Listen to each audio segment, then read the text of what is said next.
Good morning, everyone, and welcome. We're here this morning for our press conference to address current matters relating to crime in Barbados.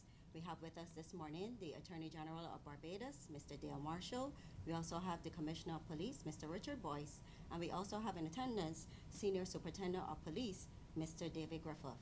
We remind all those present to please silence your phones, and there will be a question and answer segment at the end. Please, when you address the Attorney General or anyone, state your name and where you're from. Over to you, AG. Thank you very much. Good morning to the members of the media, and good morning, Barbados, all of you who are joining us, whether on television or through other means. I think you're all aware that the country has experienced a spike in the number of firearm events or incidents over the past few weeks. These have resulted in a number of deaths and injuries. Other incidents not connected with the use of firearms, but also resulting in the loss of life, have also occurred. These are all tragic circumstances and acutely felt in a small country such as ours, such that because of our size, many of us may know the families who have suffered loss. The Prime Minister has already spoken on behalf of the government, but I too wish to commiserate with all of those who have been personally affected.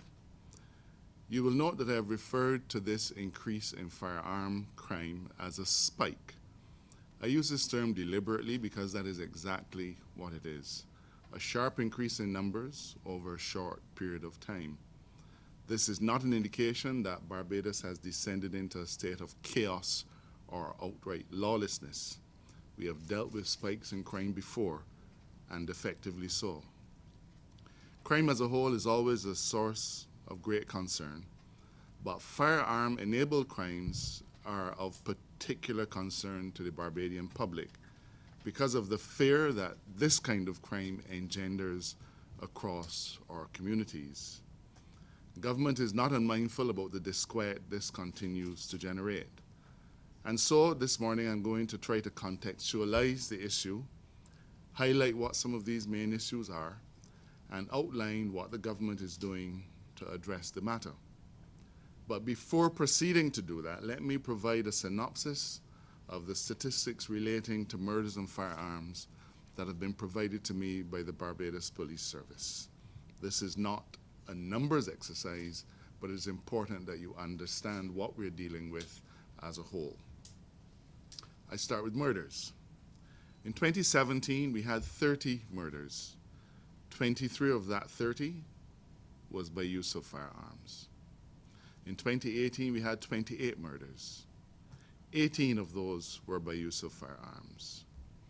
In 2019, we had a whopping 48 murders, and 30 of those were by use of firearms. In 2020, we began to see some decline. We had 41 murders, 26 by use of firearms. Last year, 2021, we had 32 murders, 17 of those were by firearms. So far for the year, we've had 17 murders, and 12 of those murders were by use of firearms. But it's important as we talk about the murders that we've suffered as a country, that we connect this to what the police force and how the police force has been dealing with it. So I want to speak briefly about what the police officers call their clearance rate. And I think the title will help you to immediately understand what we're talking about. And I go back to the same 2017. In 2017, of those 30 murders, 16 have been solved so far.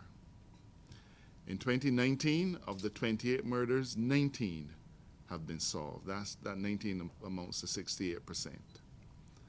In 2019, 27 of the 48 murders reported were solved. That's 56%. Of the 41 murders committed in 2020, 26, or 63%, have been solved. In 2021, 23, or 72%, of the 32 murders were solved. And for this year, of the 17 murders thus far, 10 have been cleared up. And some of those have only happened in the last few weeks. And I'm informed by our statisticians that the clearance rates that I've just indicated to you compare very favorably with rates in the developed world, in countries that have far, far more resources available to them than we do. And Commissioner, this speaks volumes about the quality of your policing in Barbados, that you are able to maintain and to reach a world-class clearance rate in relation to murders. But what is also important to know is that the as yet unsolved murders, those that have not been cleared up, they are all still very much under investigation. And therefore, we expect that these clearance rates that I've just indicated to you will inevitably go up with the passage of time. These cases are not treated as cold cases. They're still all actively being addressed. Let me now share with you some statistics on firearms. And I'm going to give you the numbers of firearms that we've recovered over the same 2017 to date period. In 2017, the members of the Barbados Police Service, it wasn't called that then, but you know what I mean, recovered 94 firearms in 2017. In 2018, they recovered 82 firearms. In 2019, police interdiction efforts netted 86 firearms. In 2020, 89 firearms were recovered. For the year 2021, 57 firearms were recovered. And for the period 1st January of this year to July 7th, the police have so far recovered 55 firearms. In fact, only yesterday, a successful police operation resulted in the seizure of a significant number of high-caliber handguns. The numbers that I've given you total 465 firearms recovered. And I hope you'll agree with me when I say that this is a huge amount of firearms to be taken off the streets of our country over this period. And while you could say that we need to do more, and that is always true, these are 465 firearms that cannot now be used by the criminal element to take the lives of Barbadians, whether young or old. I must also point out to you that over the period that I'm reviewing, many thousands of rounds of ammunition were also recovered. And this is important because guns are of no use without bullets. I share these figures on gun recovery and ammunition recovery to demonstrate, firstly, the extent of the firearm problem. If we can take 465 guns off the streets, and you know that we haven't got all. So that would tell you immediately that we are facing a serious challenge. But also to highlight to you what the service is doing about it. Everybody wants to know, what is the police doing? This is hard policing. This is a measure of the success story, both in the number of murders that they have solved and in the number of firearms that they have taken off the street. Let me repeat that number, ladies and gentlemen, 465 between 2017 and now. But even with all that we are doing, Barbadians have legitimate and reasonable questions and concerns. Where are the guns coming from? Who are involved? And what is causing this problem?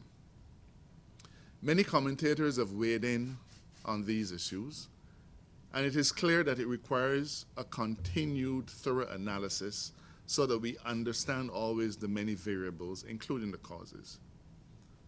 But what is particularly important is that we must resist the temptation to embark on knee-jerk reactions.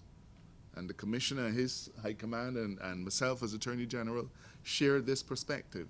We cannot deal with these problems if we have recourse to knee-jerk reactions. Knee-jerk reactions will only result in treatment plans that are ineffective.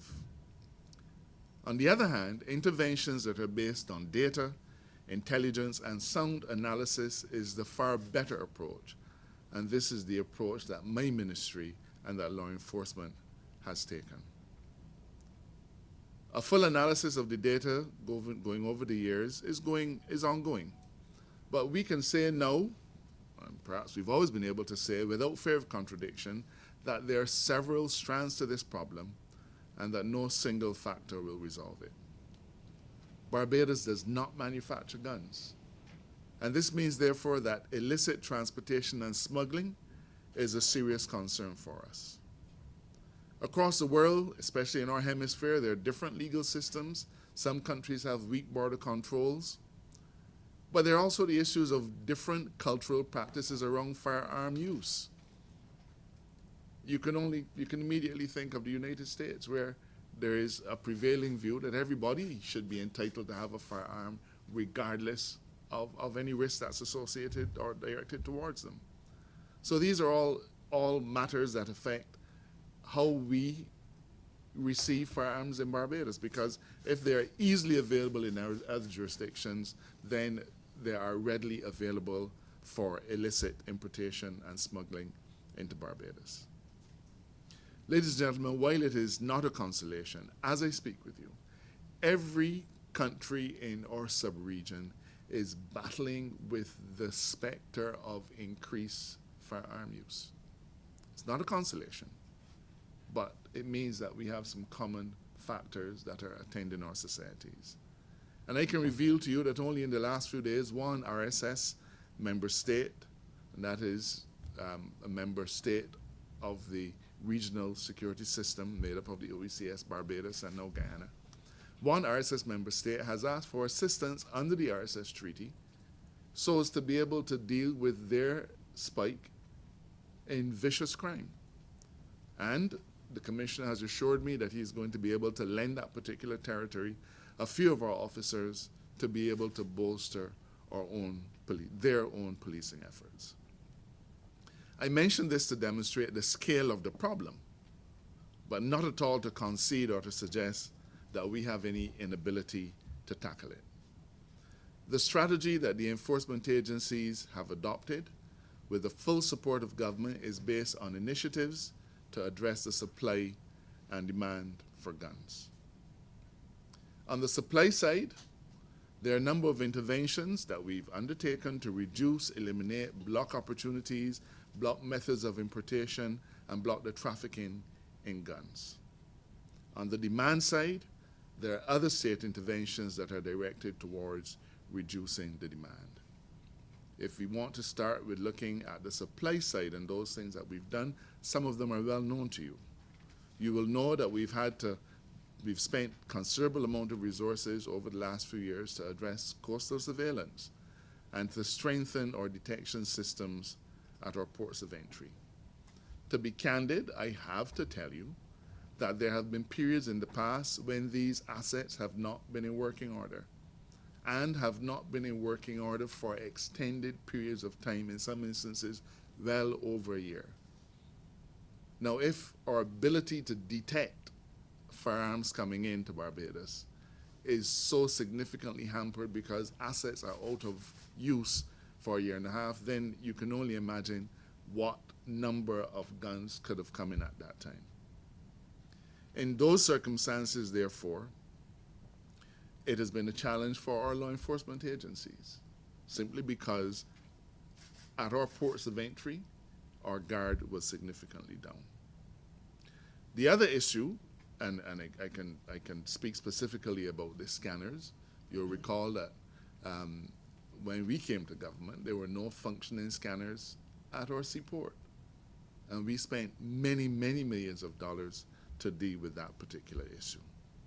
But you must understand, too, that when the firearms come in, they're not consumed. It's not like potato chips. You're not eating it. Those firearms make their way on our streets. And once in the hands of criminals, you can be assured that there are items, hot items, that are traded and otherwise used to commit crime. We have also found institutional weaknesses across several departments of government. And I'm not going to expand on those, but I will say that we've been quietly and systematically addressing these issues without any public fanfare. But our institutions have accepted that there is strengthening which must take place in order for them to help us to fight these issues. Who is involved in committing firearm crime? I'm sure that you are seeing the many news stories, the court reports, and the images of individuals in the media who are brought before the courts. Immediately you recognize that they are in the main young men who fit a particular profile. But there are also enablers, people who are behind the scenes, people without a public face, who are the bedrock of the criminal endeavors. They're the ones who provide the resources, who provide the wherewithal, who provide the protection, who provide all that is needed for these young men who end up finding a way before the courts to do what they're doing in relation to crime generally, but firearm crimes in particular. These enablers are a source of quick and easy money for many of our young men and women, and in particular those from disadvantaged communities. And one experience of one of our community police officers was that he tried to enroll a large number of young men and women from his particular beat into the government's TVET program so that they could acquire skills and prepare for gainful employment. And it was met with total lack of interest. The reason? The enablers had got there first and were already providing these young people with what they considered to be easy money. But rest assured that these enablers have a day of reckoning coming. There are several factors that are associated with what causes our young men in particular to behave in such a manner that threatens public safety. And the sociologists, the criminologists have studied them, and we have an idea of what some of them are. But chief among them are such issues as lack of proper socialization, lack of active and positive community ties, and yes, sometimes pure criminality. What are we doing as a government? Over the last 4 years, we have embarked on a number of initiatives. And these initiatives, some are situational, and others address community blight and social conditions that engender antisocial behavior and crime. And we believe that there's empirical evidence to support our stance that effective criminal deterrence depends on 3 factors. But I'll come back to that. The fact is that as a government, we recognized that there was an issue, and we determined that we needed to have multiple approaches. Some of the ones that are immediately obvious will be to do with appointment of judges. When we came to government, there were 2 judges only sitting on the High Court bench. But what that meant was that there was never sufficient judicial capacity to get rid of the backlog. There are only so many criminal cases that 2 judges could do in any given year. We found almost 1,000 cases in the criminal assize bench that were waiting to be tried. And many of them were gun crimes, and a not insignificant number of them were homicides. We have increased that number to 5. And this increase in judges has already begun to produce dividends in terms of getting criminal trials through the system faster and more efficiently. We've also increased the number of prosecutors, because you can't have additional 3 judges in the criminal bench and not enough prosecutors to prosecute the cases. So we've increased the number of prosecutors so that the stream of work flowing to the criminal courts is sustainable. And we're going to be appointing more.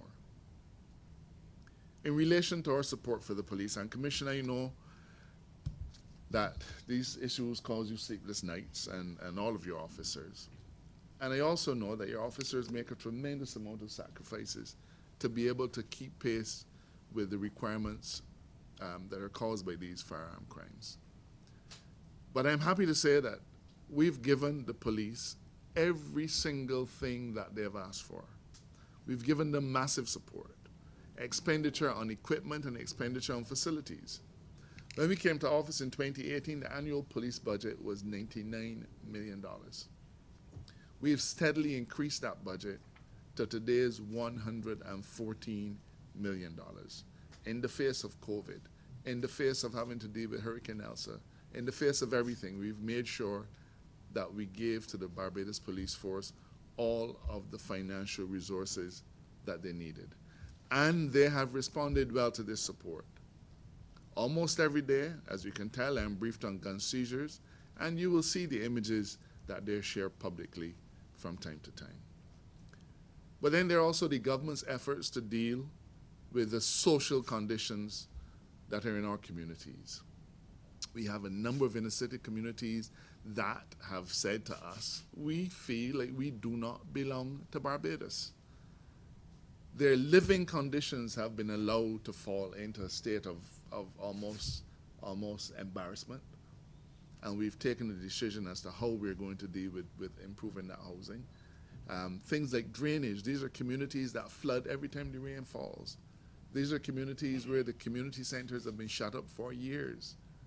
They honestly feel that they do not belong in our country, that they are somehow second-class citizens. And when that happens, it engenders in those young men and women who grew up in those circumstances a feeling of hopelessness.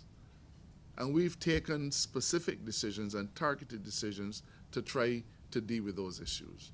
The Prime Minister has indicated that some of those inner city communities are going to receive a complete overhaul in relation to housing and things of that sort. We feel that when people have skin in the game, when people have housing that they want to protect, living conditions that they want to safeguard, then their approach to how they operate and how their children operate in our society is going to be different. In relation to this as well, we've also seen the efforts of the Ministry of Youth, Sport and Community Development. Minister Griffith has very recently indicated to the country a number of efforts that they're making in terms of providing working opportunities, providing training, providing additional sporting facilities. And my constituency in St. Joseph is benefiting as well. Programs to get our young men and women engaged in wholesome activity. That is part of making sure that they are properly socialized. Sports means a lot. We have a lot of our young men who, because of poor socialization, they don't know how to deal with conflict. They have a beef with somebody, and immediately they want to destroy life and limb. How many of us have played games and got run over on the football field or something, but we understand that there's a response that is appropriate and there's a response that's not appropriate. And unfortunately, what has become pervasive in many areas is a lot of poorly socialized young men and women. In relation to education, there are also initiatives, but the Ministry of People Empowerment has been spending a tremendous amount of its resources on saving vulnerable families, because the vulnerable families are those that present their young people as easy fodder for the criminal element. They're not properly taken care of at home, and so they run to the arms, more or less, of a criminal element that welcomes them and appears to treat them in a certain kind of way. You will therefore discern that government interventions are targeted and they're well thought out. And I assure you that they will be pursued with determination. But in all of this, there must be a sense of realism, and we have to accept that we have a role to play. The situation of gun crime did not develop overnight. And there are no three-point plans, there are no immediate solutions to turn this thing around. It requires a steady hand, it requires a long-term commitment. For those individuals who anticipated that there'd be an immediate elimination, that is far from the case. Now I know that in the political arena, pot shots are thrown, and I see people saying, well, you know, when you had the last AG, you said this and you said that. The one difference between this government and that last occasion is the commitment that we have given to the force, the commitment that we've given to the country, and the commitment that we are backing up by our resources. We have always said that the first call on public expenditure has to be law and order and citizen safety. So you will note that government is doing a lot of heavy lifting with the many measures that we've put in place. You've seen us, you've seen them, you've heard us talk about them. We are trying to rescue our communities. And these responses will go a long way. But we have to acknowledge that until we put significant personal effort in dealing with our families and our own communities, we will find that in another 20 years we'll be back to square one. All of the solutions do not lie with government intervention. The first interveners are ourselves. And if we abdicate that responsibility and decide that we're going to leave the safety of our streets to the police service and to the government, then that is not a solution. We are committed, we are absolutely determined to ensure the safety of Barbadians. And if I can remind you, during COVID, we adopted a whole of country approach. Everybody had a stake in this. We had to protect ourselves, we had to protect our families and our neighbors, and collectively we were able to protect our country. We have to accept that dealing with firearm crimes requires a similar approach, a whole of country approach, not a whole of government approach. Governments do not raise children, plain and simple. Governments do not live in communities. We do. The government is committed to doing its part, but I call on all Barbadians to recognize that with all of the work that the government does, if each of us does not recognize that we have a significant role to play in rooting out some of these challenges, then we will get nowhere. There are those who are calling to hear what government strategy is going forward. Much of that strategy has been outlined by us through the estimates. What are those things that we are doing to save vulnerable families? What are those things that we're doing to save communities? Keeping people employed. The Commissioner recently spoke about the connection between poverty and crime. And we have moved mountains to keep thousands and thousands of Barbadians employed during a difficult time, and during a time that if we had not put those measures in place, it would have been oh so easy for them to have recourse to a different set of behavior. And even though you want us to be open about developments and trends and so on, the fact is that there will always be elements of our crime prevention strategy that we will never share.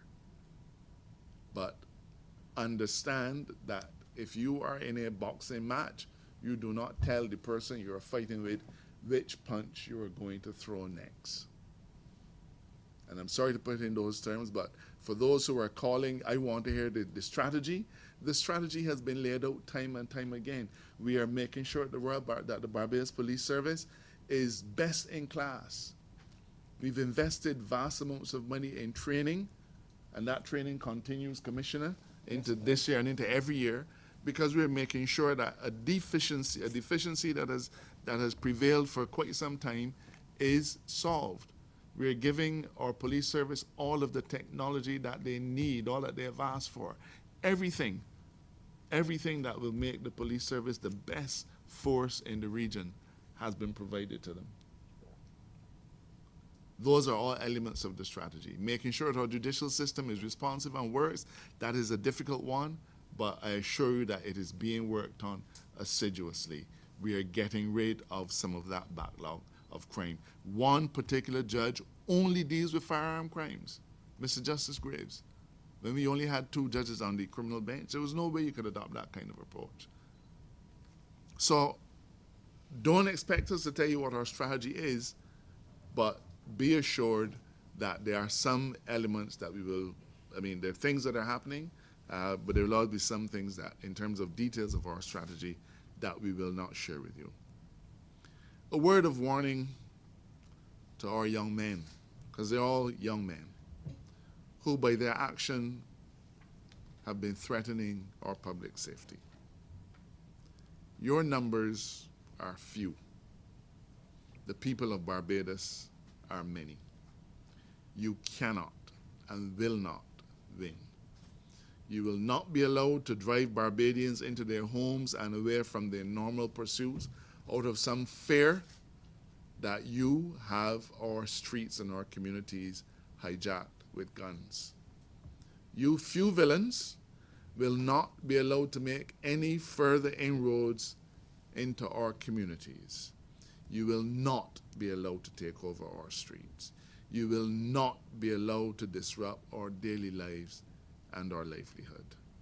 I assure you, as I assure every Barbadian, that every single resource at the disposal of the government will be brought to bear against you, and you are warned not to test or resolve. This is not a response to a spike. A spike, as I said, is a sharp increase over a short period of time.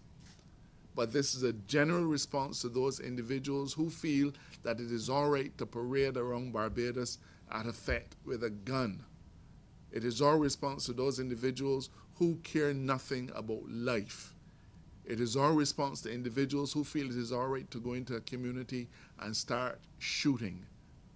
Not a response to the spike, but a response to you individuals who seem hell-bent on lawlessness.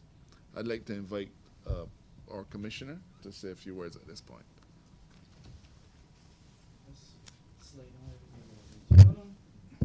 I see. That was the strategy. Yeah.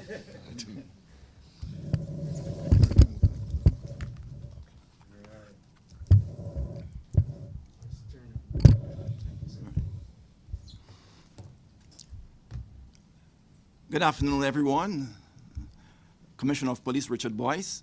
I want to underscore one or two points which were made by the Attorney General. And my first message, I must say, is that violence, especially firearm-enabled violence, will not be tolerated. And that is the message I would like to send to those persons who are out there in possession of firearms. It is not the Barbadian way of life. It was never the Barbadian culture.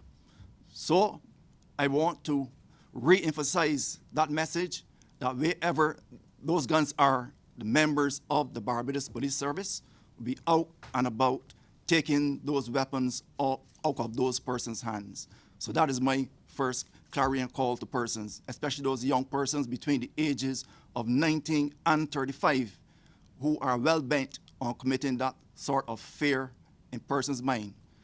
What I must say is that the quality of life for persons in Barbados must be at its best.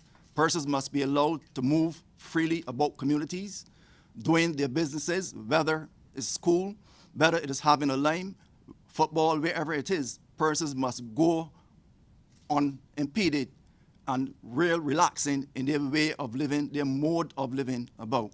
So I can assure the Barbadian public that the officers in the Barbados Police Service would be looking after their welfare, their safety, their comfort. And that is the remit of our officers. Day and night, 24 hours per day. That is our intent in dealing with this firearm crime. Now, the aspect of how we are treating to these firearm incidents, we have done the analysis. We know where our weak points are. We know where our strong points are. Now, I must say that we are fighting the firearm issue downstream. Downstream in the sense that firearms are not produced in Barbados. Our method is a second or third tier intervention. The first aspect of the whole firearm issue is the source area. And the source areas are outside of our control, that is in other countries. So what we will be doing is speaking to and looking at how we can best prepare for this firearm issue. Now, the whole aspect of moving into dealing with this firearm issue, and that is why our men and women in the Barbados Police Service must be so involved and active. We have to look and see what is going to happen in the very near future. In fact, it's happening all right now. People will be aware that we are in the area and focus of the crop over period. And that is where we have a very high active public movement here and there. A person must be willing to go about their places without that fear, being threatened, harmed, or otherwise, whether it is firearm or whatever the violence is. But I can assure the public that we in the Barbados Police Service will be with them out in the field, moving to and fro, making sure that all areas, especially where these crop-over events are being heard, whether it's music, whether it's dancing, whatever it is, and whether they are being put on performance-wise, our men and women will be in their numbers out in the field and making sure and making people feel safe and secure in those type of environments and situations. So that is what I can tell the public. Yes, we are ready.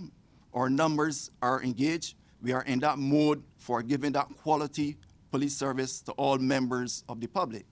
So those are issues that I will speak to and alert persons. Thank you very much.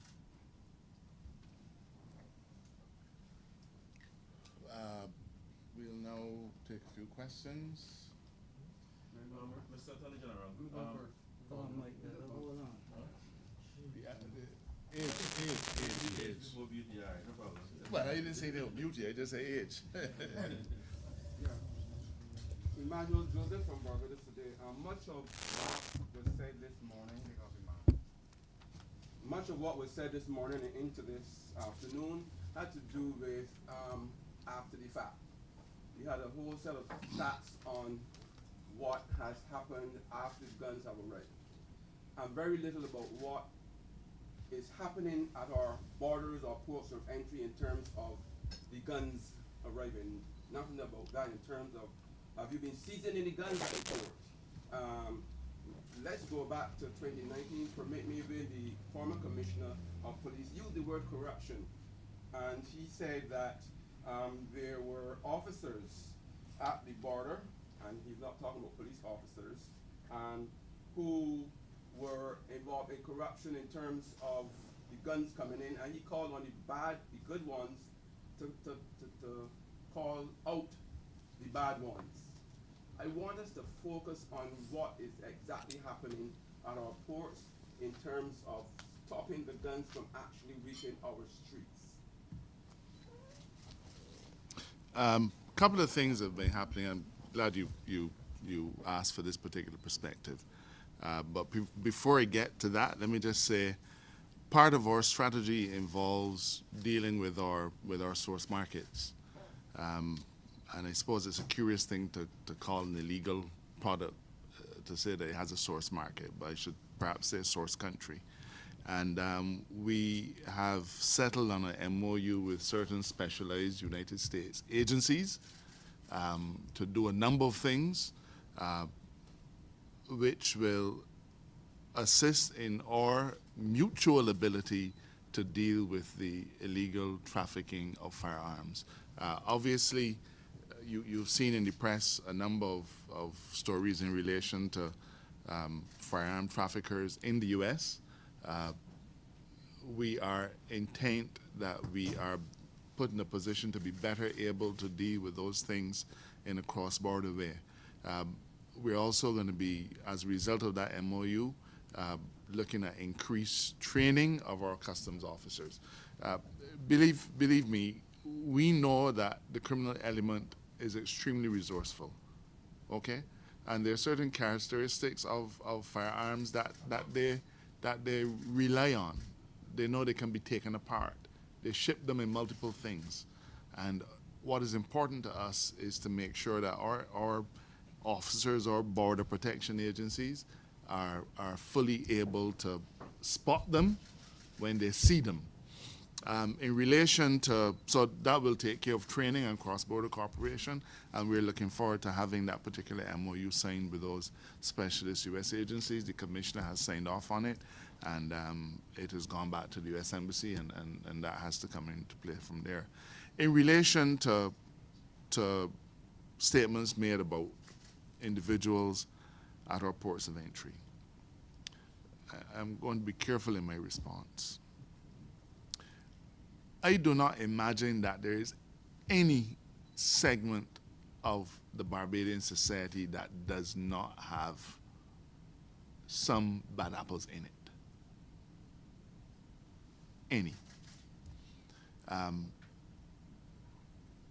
Of tremendous importance to us is how we deal with those bad apples.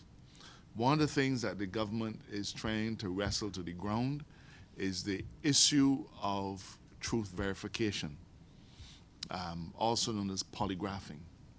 We have settled on a CARICOM policy for polygraphing so that individuals who work in specialized areas, individuals who have certain levels of seniority, are required to do truth verification to certain levels across the board.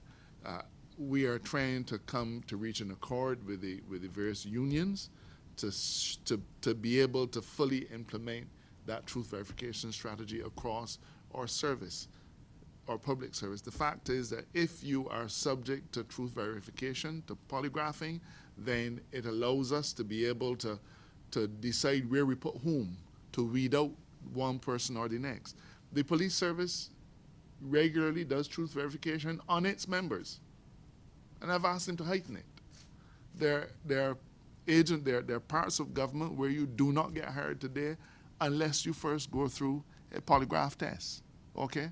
But the international strategy, the international standard has been that as long as you're working in certain sensitive agencies, you have to subject yourself to a polygraph, a truth verification test, so as to be able to protect the integrity of the system. So I acknowledge that there have been defects. Some of those defects have been recognized. Some of those defects have been exposed. The work continues. You asked the question, are we intercepting any of these guns at the port? The answer, sir, is yes, we are. Can we do more? Probably. But it requires a combined approach between the Barbados Police Service, the Customs Department, the administration at the port, the administration of the airport. So all of these are inputs into our ability to successfully deal with the issues. We know, for example, that people have shipped firearms into Barbados through our courier services. Doesn't make the courier service bad. It just means that there are certain institutional weaknesses that we have to identify and we have to eliminate. And that work continues. Let me assure you, Emmanuel, this is a constant battle. It's like healthcare. You gotta take care of it every single day. You don't deal with it now, and you know that you're covered for all eternity. Every single day, the criminal element finds a new strategy. We have to spot it, we have to respond, we have to head it off. So I acknowledge that there have been difficulties. I will not even pretend that those difficulties would not still be there. But I will say to you that the agencies are working in a collaborative way, and I believe that the situation may not be perfect, but I believe that we are reaping rewards. Yes, Colvin Munzi from Nation News. Now, my question is directed to pretty much, well, I have a few questions, but they'll be directed to pretty much anyone at the table that's willing to take these. Now, are we any closer in determining the causal link in this current spate of shootings? By that I mean, for example, what has the expiration of the gang-related link turned up at this point? Yes, thanks for the question. I must say that the last three murders, I must say, we have our A-team investigators on them. And because of that, we were able to make some strong headway into at least one of them so far, which is encouraging. The other two, that is, one occurred at the Screw Dock in Cabins Lane. We are also very deeply involved in that, and that too, we are making headway. We are connecting the dots, I must say. So things are also moving good in that area. I can tell you that, yes, we see light at the end of the tunnel where those matters are concerned. But it is too early to say more because we are at a delicate stage of the investigations at this time.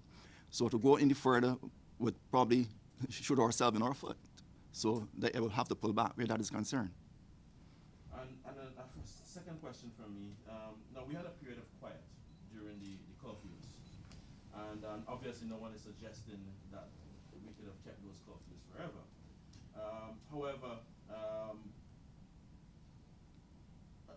while we maintain those restrictions, is it the case that what we are now seeing played out during those restrictions is a case where those levels of gun violence were pretty much on pause during the curfews? And let me premise that question and provide some further context by this follow-up question. If the answer is yes, does this amplify the current problem, as we would essentially be dealing with rising statistic in a shorter time period? So, you know, we had a lot of discussion about the impact of the curfews. There have been periods of time when the curfew was tight. There are other times when we had levels of relaxation. That would require significant study. But, you know, I will say that any time that movement is going to be diminished, there will be less opportunity for some of these things to take place. That is a fact. But I also want to say that on the other side, I do not know that some of the brazen people that we have in our society who engage in criminal activity care too much about the fact that there's a curfew.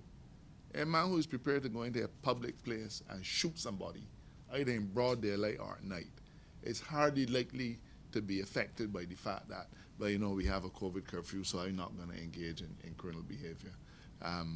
The jury is out. What I will say, though, is we always knew that we would come back to a state of normalcy, or the COVID restrictions could never have continued. All across the world, they've been relaxed. We now are at a stage where we have very minimal restrictions. It is possible, in fact, you may say it's likely that because of the fact that people are moving around more, doing more things, going to parties, there are opportunities now for robberies, for example, that did not exist before because people were staying home. I hope I get the essence of your question, and if I haven't, please repeat it. But I will say that Barbados is not a curfew-minded state. The Prime Minister of our sister Trinidad and Tobago only this week floated the possibility of treating violence as a public health issue and wondered whether he should not declare a state of emergency on the basis of public health in Trinidad. Now, I'm sure that lawyers will have a field day about the constitutionality of it, but near every time you open a paper, there's a curfew in Jamaica, some part of Jamaica or another.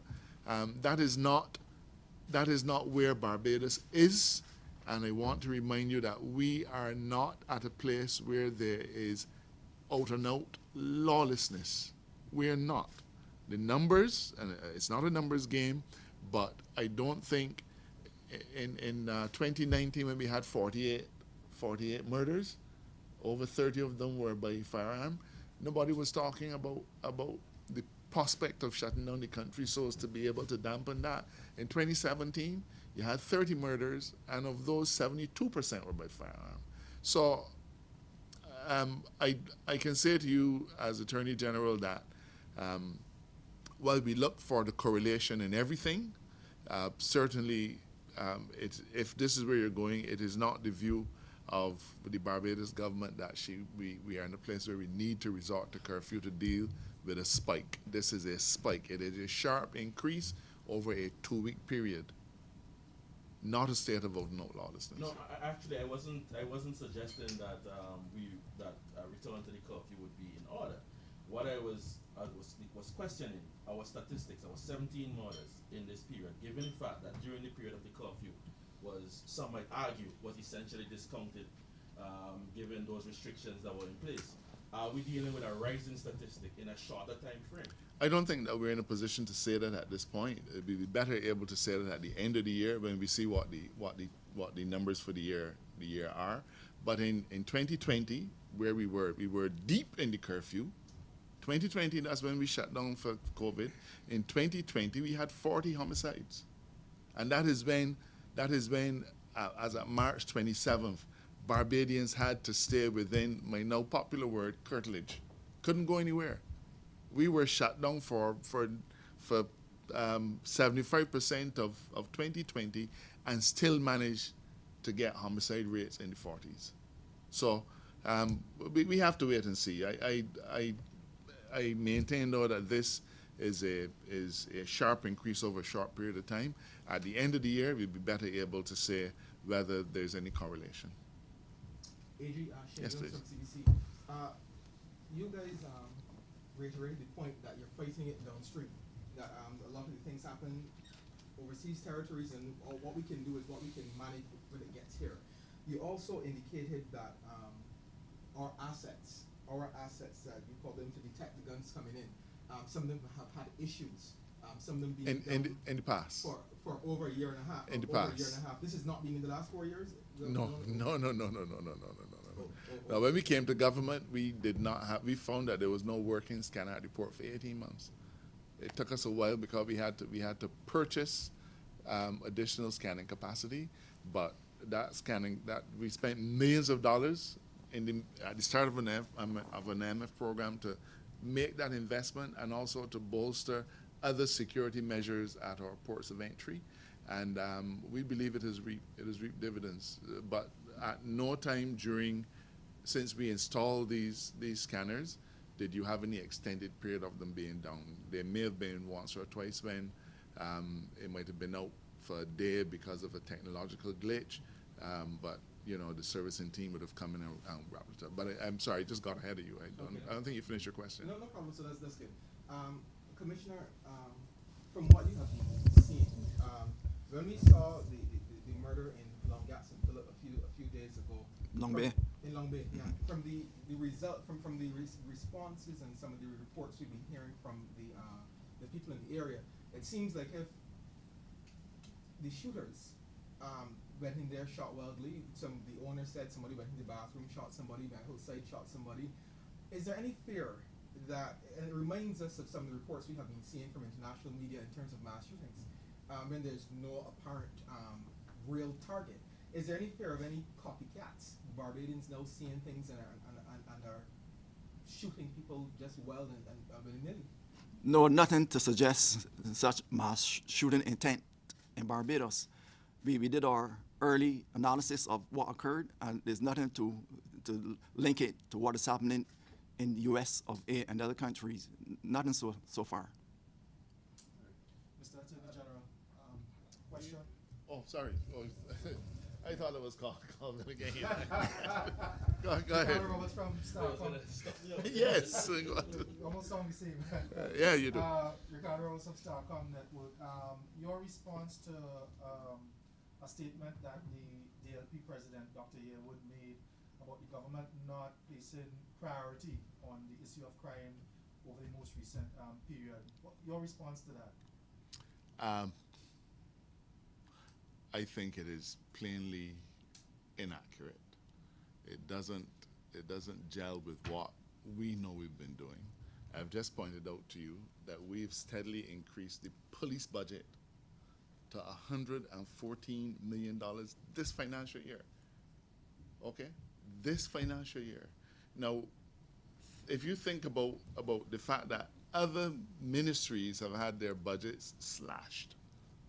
They've had their budget slashed. Prime Minister's made it clear we can't afford this, we can't afford that, we can't afford that. But the Barbados Police Service has had, I believe, this is probably its second highest budget allocation ever in its history. So that fact alone would demonstrate, and that's not money going for salaries. That fact alone would demonstrate that we are taking and have always taken the issue of crime prevention seriously. Now, I have to say, when we were in opposition, I certainly called for greater dialogue.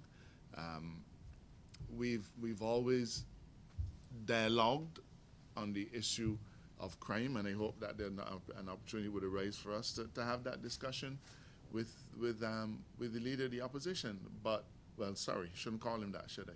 The leader of the Democratic Labour Party. But let me remind you present that in 2019, it could even have been 2018, we took the unprecedented decision that we would brief all of Parliament, give all of Parliament a national security brief, give the leader of the opposition and his senators a national security brief, and that we would also take all the senior public servants into our confidence and give them a national security briefing, because we recognize that this was not to be a political issue, and that we could not go forward in fighting crime if we were the only people who felt we had something at stake. And we had that discussion then with Bishop Atherley. He got, the first time an opposition leader has ever in our history got a full national security briefing, something that's unheard of. So I hear Dr. Yearwood.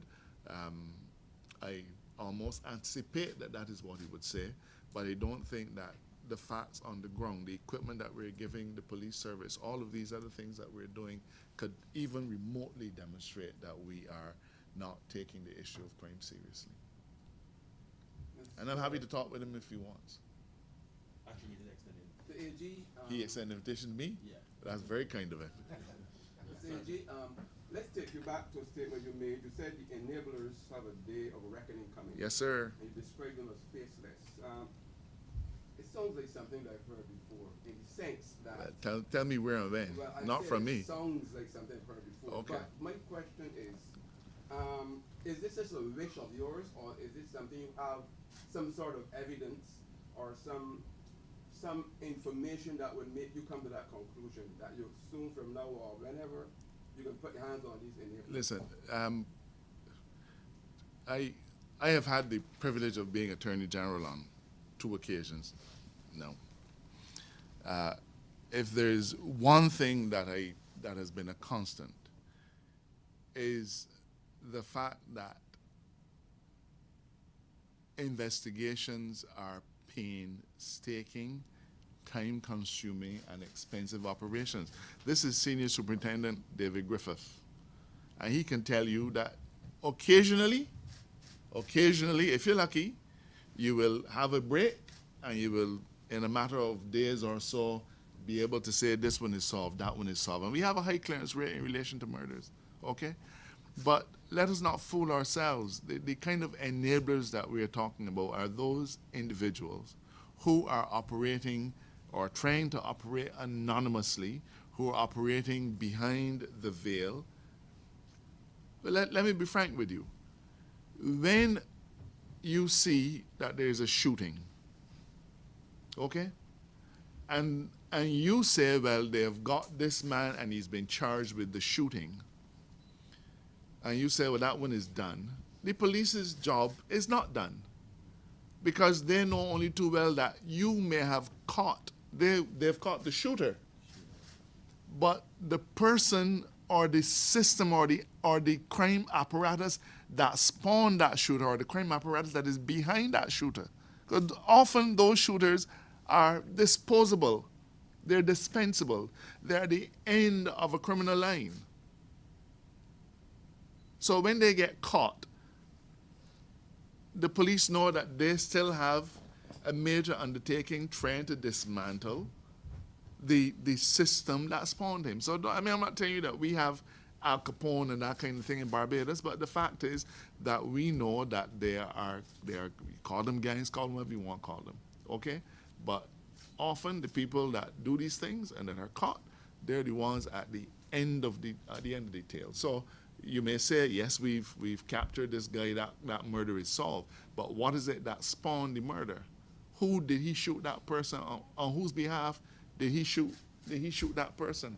So this is not wishful thinking, but I don't want to go in details. The fact is that there's a lot more that happens behind the scenes, and I'm just making it clear that to the public, because it's important that they know, but I'm also making it clear to those people that their day of reckoning will come.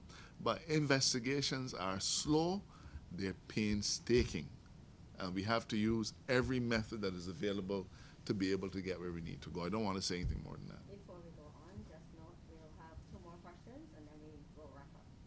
Okay. One other question from me. You want to Commissioner, or are you dispensing questions? That's I thought- my job. You let me dispense. Go ahead, Colin. Yes, sir. The commissioner would have mentioned that and gave the assurance that persons attending crop over this year are safe. There's nothing to the police presence would be there. But we must admit that there is a pervading sense of fear now as we go deeper into the crop over season. What specifics, without obviously, I don't know how you're gonna juggle this act, but what specifics can you give us without revealing too much strategy of the plan of action to ensure that persons are safe, that can make persons have that sense that when they go to these events, they would be totally safe? What can you tell us? If it is one thing that the Barbados Police Service can say, is the aspect of trust, reliability, and confidence in the men and women of the Barbados Police Service. And the history will show that over time we have delivered quality policing at those types of events. And we are well trained, we have the experience, and we can say upfront that we were preparing for such events for over a period of time. So we know where to put our resources, how to go about our planning, what strategies to put in place, and to be there upfront before any activity begins. So we will do the necessary environmental scanning, knowing exactly what is happening and put the resources and the specifics in place to ensure the public that we are on the job and we are alert and we are attuned to everything which is happening in terms of providing that high level of quality, service, and security to members of the public during crop over. Even in a scenario where we have an unprecedented splintered crop over this year. Very much so. From the inset, or the outset, I must say, from the outset, when it was mentioned to us, we went to our boardroom, put our heads together, and looked at the best way we can police crop over, and we look at all the scenarios, so we're well prepared for any eventuality that might come about. And if I can add, I mean, you know, the police service has been a critical partner in the entire process. So it is not a case where determinations were made and then they got a call saying, well, you know, we're doing crop over in multiple locations here, so get yourself ready. They have been involved in every single element of it. And, you know, I too have that confidence. The Barbados Police Service has been policing crop over for years. They've been policing visits by all kinds of dignitaries, presidents, royal family, whoever. Every instance will always throw up a few different things, but if you want to look at it this way, in 2020, when we had the 41 murders, crop over was still safe. Crop over was still safe. So I look forward to enjoying crop over like everybody else, and I enjoy the confidence, I believe, of the police service in doing what their job is. But I also want to say that the promoters have an important role to play in a lot of these things, and everybody tries to cut costs and so on. But, you know, please, I would say to them, please don't just put the entire burden on the police service, especially those private events. Make sure that you do what you need to do to make your patrons safe. But I also want to say that there have been some WhatsApp messages floating around that have come to the attention of the police. Every threat is taken seriously. Every threat to public safety is taken seriously.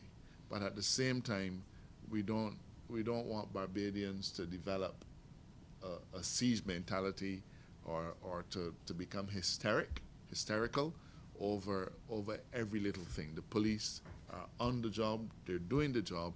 You take care of your own safety, but please do not go into a state of hysteria because some mischievous WhatsApp message going around. The police take every single one of them serious, and they follow every thread to the ground. Yeah, Mr. AJ, I know you said that most of the crime issues have enablers behind it, and I didn't say most, or I'm just simply saying that right. behind those Right. those individuals, we know that We know they're that enablers. and somehow, and this could be true in many countries that Without doubt. the enablers are untouchable. Is there a sense from the well, how to put it? Is the government or the police going to take an aggressive approach in nipping these elements at the bud, which are really enabling the crime situation in the country? Is there going to be an aggressive approach to deal with that? Not is there going to be. This is not something in futuro. This is something that is already in train. But I want to reiterate, sir, that these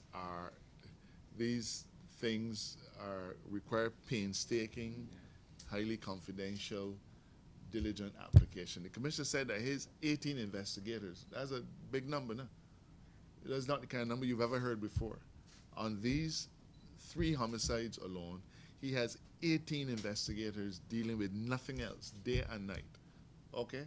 And add to that all of the other things, because you still need police officers to be at all the crop-over events. They have to be at the court, they have to drive judges, they have to be downstairs.